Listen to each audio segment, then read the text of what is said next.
In this video, we'll be talking about soil water holding capacity and infiltration. Water is a flexible molecule, and when you put a small amount on a leaf, you can see that it'll form a raised droplet. If it were influenced by gravity alone, then we'd see a thin film of water on the leaf, but instead we're seeing that it defies gravity and it sticks to itself. This is called cohesion. And by turning the leaf upside down, you can see that the droplet is defying gravity even further and it's sticking to the surface of the leaf. This is called adhesion. And the adhesion of water to other surfaces is key to understanding soil water holding capacity. Soil particles range in sizes, but there's three main classifications: sand, silt, and clay. Of these three, clay has the smallest particle size, and so a handful of clay would have a much higher overall surface area than a handful of sand. This explains why clay soils hold more water than sandy soils. They not only hold more water, but they hold onto water more tightly, which is why you'd need a 1000-degree kiln to completely dry out a piece of pottery, whilst you'd only need a few hours of sunlight to dry out some sand on the beach. The particle size of a soil is commonly discussed as a soil's texture, and it largely determines the water holding capacity of a soil. There are many different classifications for soil texture, depending on the ratio of the different particle sizes, but the most commonly discussed are sand, silt, clay, and loam. Loam is a mixture of sand, silt, and clay. Now let's define water holding capacity. There are different levels to it, and we'll use a pot plant to illustrate. In a fully saturated state, there will be so much water that the surface area of our particles can't hold on to all of it.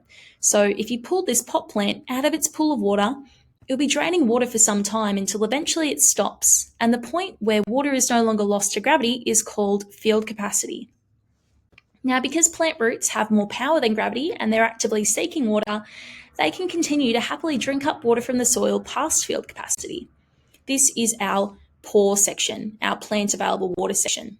And the first part of pore is called raw, readily available water. This water is very easy for plants to use, and then once the raw is exhausted, plants begin to slow down their growth, adapting to the new dry conditions until we get to wilting point. There's still some water in the soil at this point, but it's held too tightly by the soil particles for the roots to absorb it. Now, because of the different soil textures and their different surface areas, sand, loam, and clay all have different water holding capacities, and they differ in how tightly they hold water too.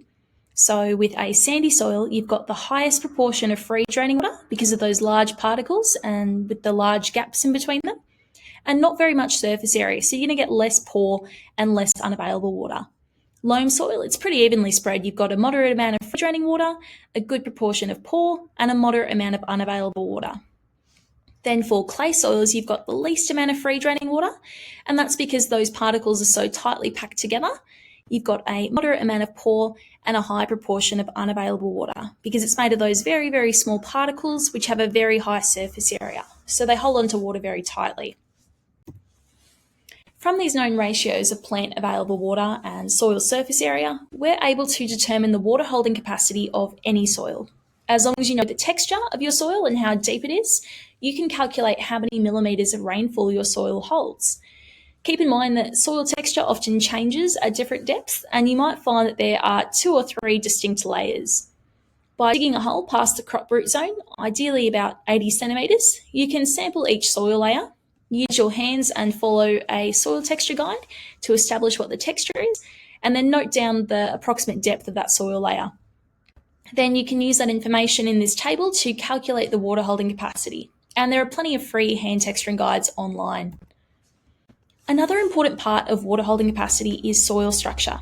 A well-structured soil is held in aggregates or clods, so there's these large gaps in between the aggregates, and those are called macropores.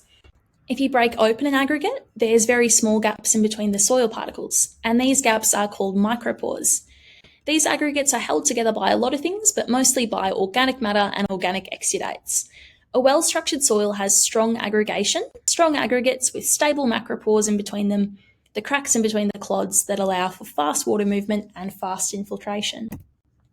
Infiltration is the entry of water into a soil. For water to enter a soil effectively, you need good structure at the surface and you need good structure throughout for it to drain effectively. Comparing the images on this slide, all these clumps of soil are the same texture. They're about 3 meters apart from one another, And the one on the right, you're able to break it apart into consolidated chunks or pieces, and you're seeing strong root growth, which is a pretty great indication that your soil has good structure and a high proportion of macropores for very efficient infiltration. Compare this to the compacted soil. The soil is dense and the structure is poor, and there's no nice consistent aggregation, so there's less macropores, and we can expect that the infiltration rate will be much lower.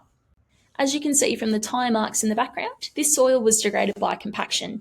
But another way that surface macropores are lost is by crusting.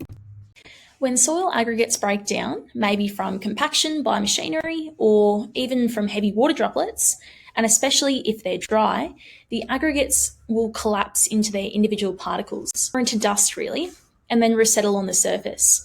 When moistened by rain or dew and then hardened by the sun, this dust layer will form a crust. And the crust will block infiltration, especially on slopes where water tends to run off faster than it's able to soak in. This is generally the case when your soil is low in good organic material.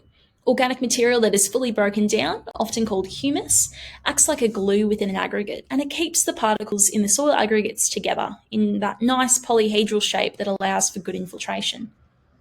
When humus is missing from the mix, your soil aggregates are much more susceptible to erosion and crusting. A slaking test is an easy way to get a good idea of how strong your soil aggregates are. If your soil is prone to slaking, you might want to consider conservation tillage or taking steps to limit compaction. The other main barrier to infiltration is hydrophobicity, when water beads off the surface despite there being no apparent barrier to infiltration. It results in poor and uneven soil wetting, and this happens when your soil has a high proportion of partially decomposed organic matter, which in dry conditions will excrete mobile hydrophobic compounds and waxes, which coat the soil particles, making them water repellent. Most of these hydrophobic organic compounds will become much less hydrophobic when they're wet, so a great way of getting water into hydrophobic soils is to double irrigate, or irrigate during or after a rainfall event. So you can turn at least some of those hydrophobic compounds hydrophilic long enough to get some water in. So to recap, the adhesive properties of water mean that soils with greater surface area will hold more water and hold it with greater tension. This is why texture plays such an important part in determining water holding capacity.